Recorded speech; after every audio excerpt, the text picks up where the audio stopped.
মানুষের প্রতি কি পরিমাণ ভালোবাসা থাকলে লক্ষ লক্ষ মানুষ বিনা স্বার্থে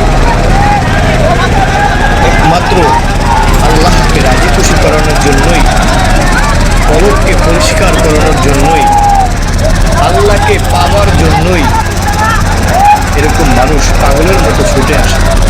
দেখেন, 3 দিন চরমনার মাহফিলের উদ্দেশ্যে বিভিন্ন জায়গা থেকে, বিভিন্ন জেলা থেকে, অনেক দেশ থেকে মানুষ পাগলের মতো ছুটে এখানে চলে আসে। আল্লাহু আকবার। আসলে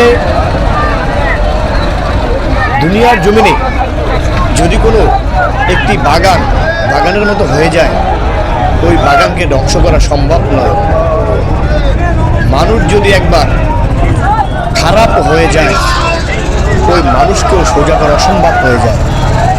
কারণ নেশা করতে করতে তার এরকম ব্রেনে সমস্যা হয়ে যায়, তখন তাকে যত ওষুধ খাওয়ান কোনো কাজ হয় না। তদ্রূপ দুনিয়ার বুকে কোনো মানুষ যদি আল্লাহকে রাজি খুশি করিয়ে আল্লাহর পেয়ারা হয়ে যায়, তাহলে ওই মানুষের ভালোবাসায় লক্ষ লক্ষ মানুষ ওই মানুষটাকে ভালোবাসতে তৈরি হয়ে যায়। তার প্রমাণ হলো আমাদের পীর সাহেব হুজুর চরমনায়। আল্লাহর কুতুব শুয়ে আছে, আমরা সকলে শুনছি।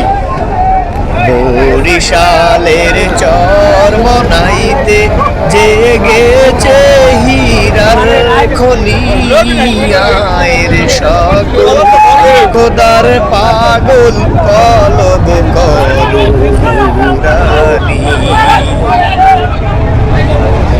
এমন ফুল ফুটে গেছেন ফজলুল করিম রহমাতুল্লাহ আলাইহি।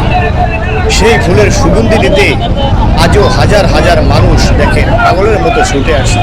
প্রিয় ভাই, এজন্য বলি, হিংসা নয়, অহংকার নয়, একমাত্র দিনের স্বার্থে, আল্লাহকে রাজি করানোর স্বার্থে সবাই ভিডিও